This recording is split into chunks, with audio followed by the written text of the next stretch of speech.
In this video we're going to give you an introduction to air braking systems. For larger vehicles, even a vacuum boosted hydraulic braking system could not give the braking effort required to stop the vehicle. A hydraulic braking system works well for cars and other light vehicles, but the greater braking effort required to bring a large vehicle to a controlled stop leads to air braking systems generally being fitted to heavy and commercial vehicles. The air braking system begins with an air compressor. This is driven by the engine and provides the system with the required air under pressure. To store the compressed air we have reservoirs. These storage tanks hold the air until it is required by the system. The compressor and the reservoirs make up the charging part of the circuit. To operate the braking system, the driver has two main controls. The first is a foot pedal, which the driver uses to control the service brakes, known in the air braking system as a foot control valve. The second is a hand-operated lever and has a similar operation to a handbrake in a car.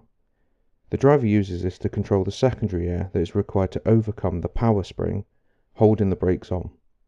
This control is known as the hand control valve. The foot control valve and the hand control valve make up the control part of the circuit. Finally, we have the actuators and the brakes. The actuators use air from the controls to actuate and release the brakes as required by the driver. At rest, with no air supplied to the actuators, a powerful spring provides a considerable force to the actuators, keeping the brakes applied.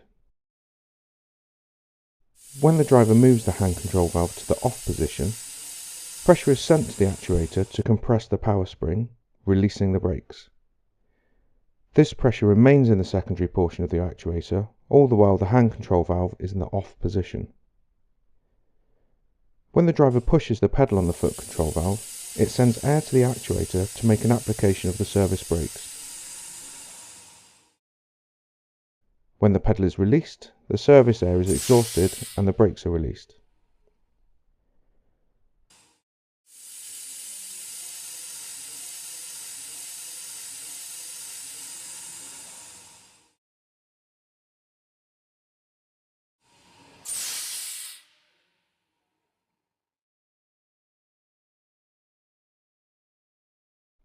When the driver applies the park brake with the hand control valve, the secondary air is exhausted from the actuator, allowing the power spring to reapply the brakes.